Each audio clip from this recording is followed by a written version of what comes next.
Nazali na ndeko te yawe kolosunganga.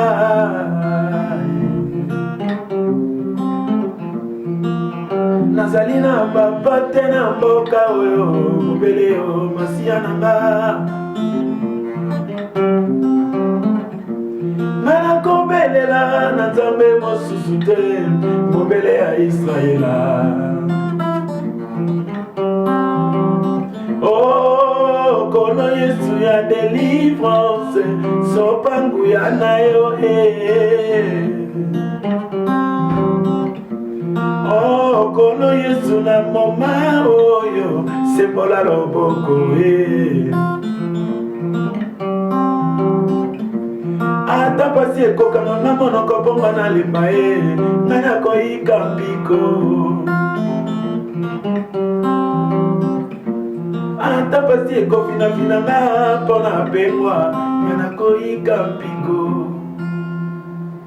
Bonjour pasteur. Shalom maman. Bienvenue encore à Aprocom Média. Merci. Aujourd'hui, nous allons parler de quelque chose de spécial.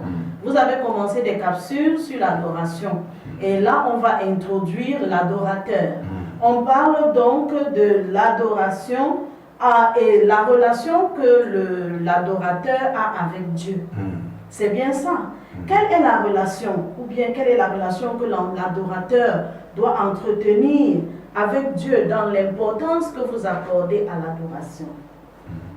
Donc, l'importance dans la relation de l'adorateur et de son créateur, c'est de cette relation qu'avait le Seigneur Jésus.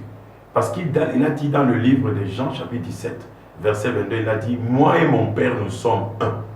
Donc, comme il était dans le Créateur, et le Créateur était aussi en lui, c'est pourquoi tout ce qui pouvait être comme un obstacle, ça ne pouvait pas résister parce que l'adorateur qui était Christ était un avec son Père. Nous aussi sur la terre, tout chrétien qui sera un avec le Seigneur, qui va vivre dans la parole de Dieu, mais qui ne va pas mélanger, qui est dans la vie duquel il n'y a pas de mélange, mais qui a la parole pure. C'est cette personne-là qui entretient bien sa relation avec le Seigneur. Oui, et s'il vous plaît, qu'est-ce que veut dire entretenir sa relation avec le Seigneur de façon pratique? Qu'est-ce que ça veut dire? De façon pratique, ça veut dire tu mènes une vie de prière intense. Parce que la prière, c'est parler avec Dieu.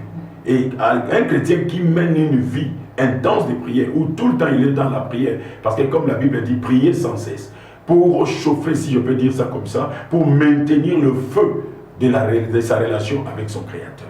C'est dans la vie de prière et dans la vie de la méditation de la parole de Dieu. Parce qu'à chaque fois que nous méditons la parole de Dieu, nous attirons le Shekinah de Dieu vers nous. C'est ça à chaque minute, à chaque seconde et à chaque heure. Le Seigneur va se souvenir, va penser toujours à toi. Et toi aussi, ton cœur n'ira ni à gauche ni à droite. Ce sera focalisé vers le Créateur. C'est ça, maintenir sa relation. Donc celui qui prie et celui qui médite la parole, il a maintenu sa relation avec Dieu. Sa relation avec Dieu. Ça doit se faire combien de fois par an? Non, par an même, ça fait beaucoup. Par jour, même si je peux même prendre ça d'abord. Donc, cette relation doit s'entretenir par jour. Parce que de la même façon, on se réveille le matin, on se brosse les dents, on se lave, on prend le petit déjeuner, à midi, on prend la nourriture et le soir encore, il y a le dîner.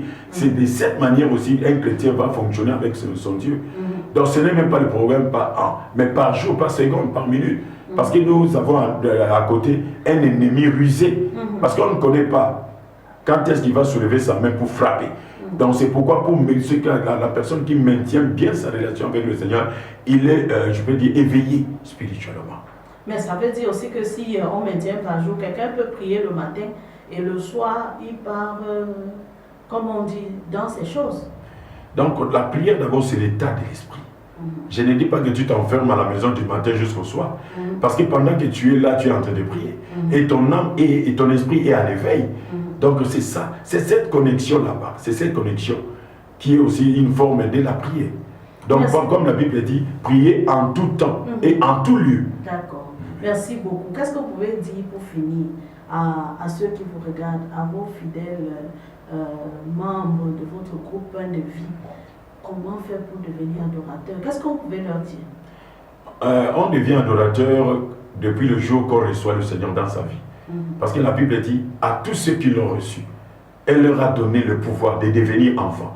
Donc enfant qui veut dire de devenir adorateur. Dès ta rencontre avec le Seigneur, tu deviens déjà un adorateur. D'accord. Merci beaucoup, pasteur. Merci aussi.